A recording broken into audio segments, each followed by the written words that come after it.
O estudo que teremos hoje é uma visão geral dos próximos estudos que faremos a seguir.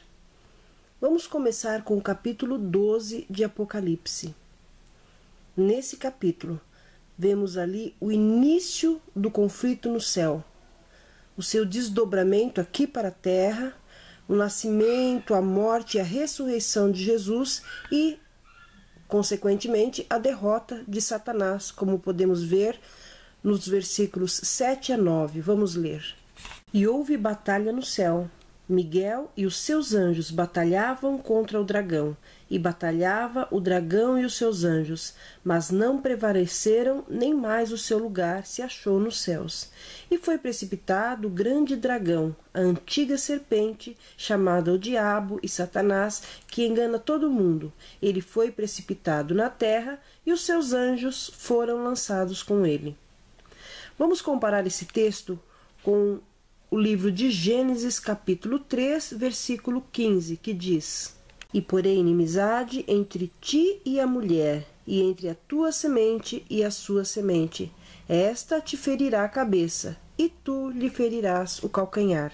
O texto de Apocalipse diz que Miguel, ou seja, Jesus e os seus anjos, batalharam contra o dragão, ou seja, Satanás e os seus anjos.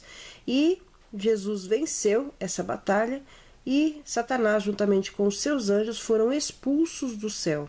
E no livro de Gênesis nós lemos sobre a inimizade entre Satanás e Jesus, e que Satanás perseguiria a descendência da mulher, ou seja, da igreja verdadeira, dos filhos de Deus aqui na terra.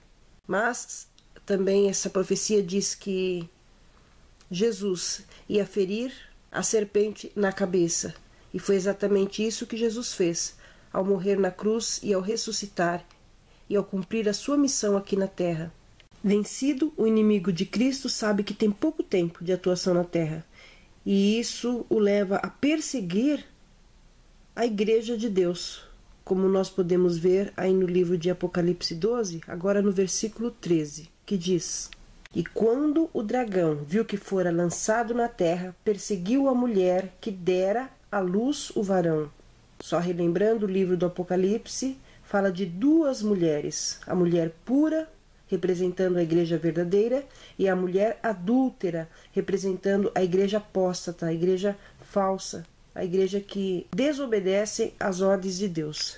No capítulo 13, versículo 1, nós vemos ali que surgiu ali do mar uma besta, né? Essa besta tinha 7 cabeças e 10 chifres. Satanás usaria então um poder aqui na terra para perseguir a igreja de Deus, os fiéis, aqueles que obedecem a Deus.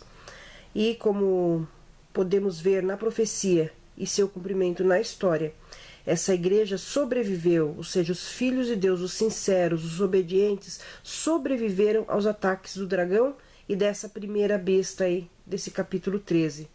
Por um período de 1260 anos, essa igreja ficou escondida no deserto, ou seja, aquelas pessoas que eram obedientes à palavra de Deus, elas foram obrigadas, para não serem mortas, martirizadas, no período da Idade Média, foram obrigadas a fugir para que não fossem destruídos.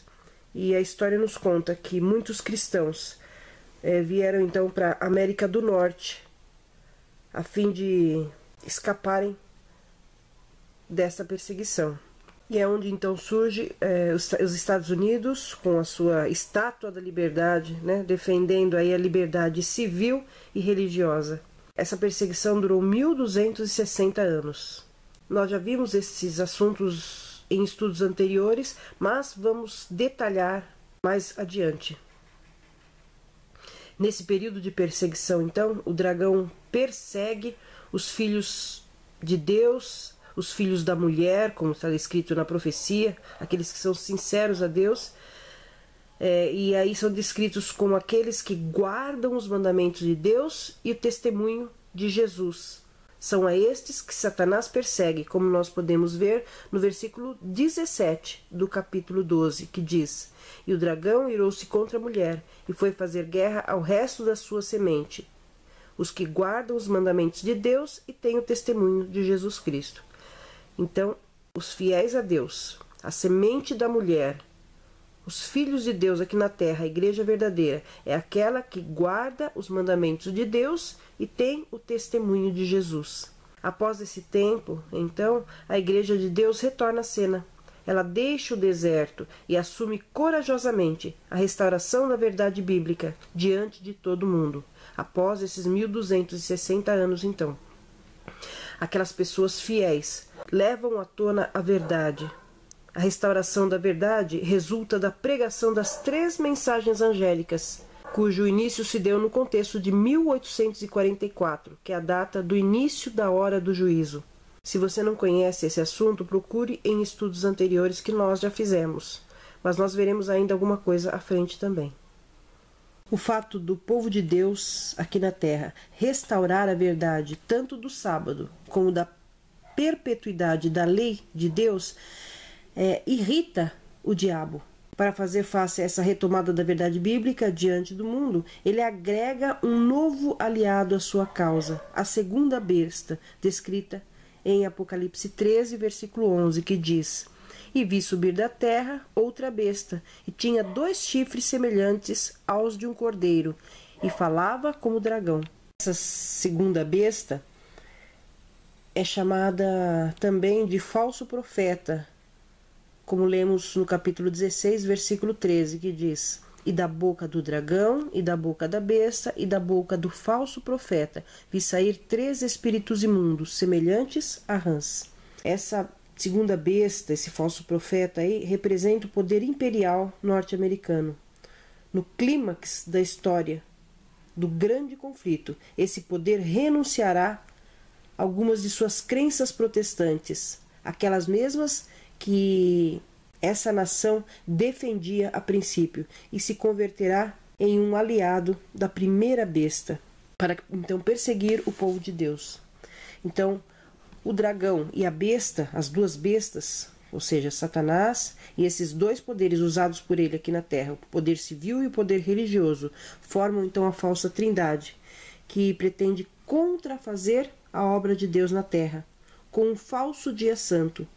Essa união das bestas promove um movimento global de intolerância, descrito na profecia, no capítulo 13, versículo 12, que diz: E exerce todo o poder da primeira besta na sua presença, e faz que a terra e os que nela habitam adorem a primeira besta, cuja chaga mortal fora curada.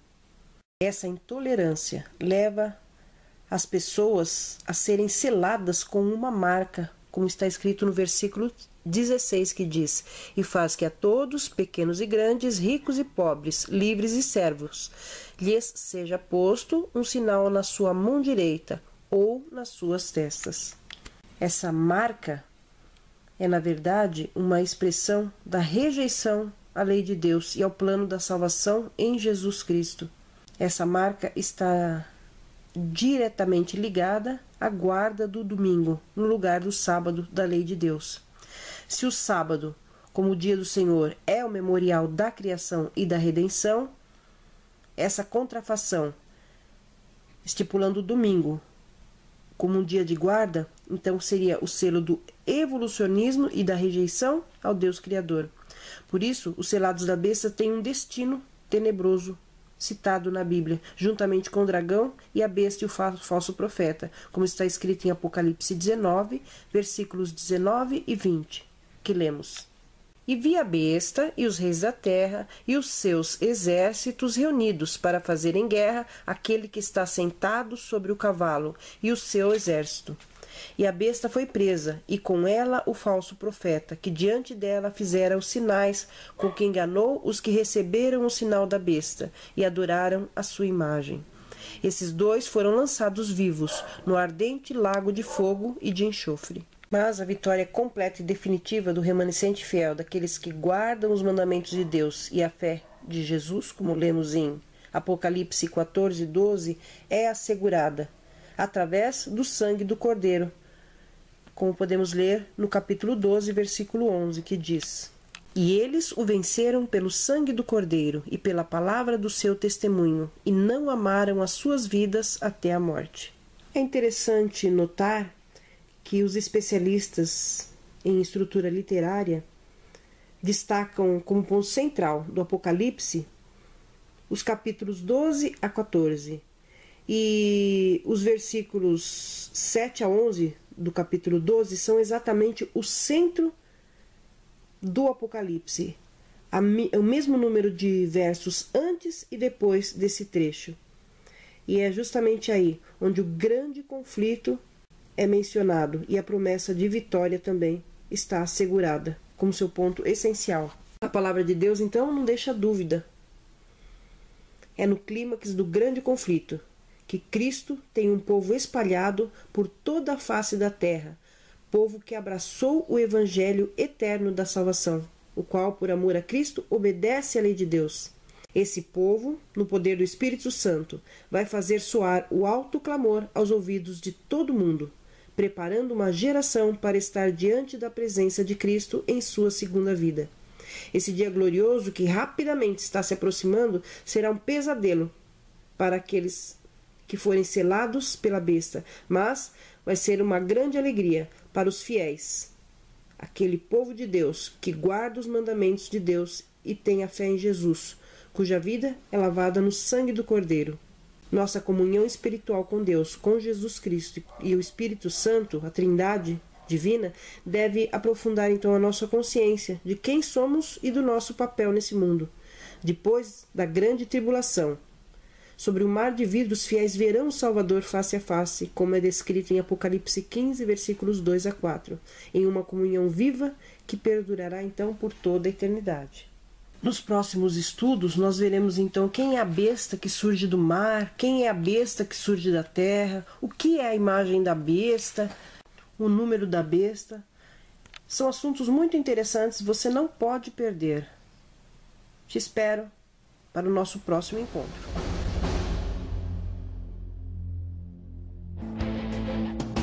Anjos se reúnem ante o trono do Senhor, vestidos para a guerra, pois o fim chegou.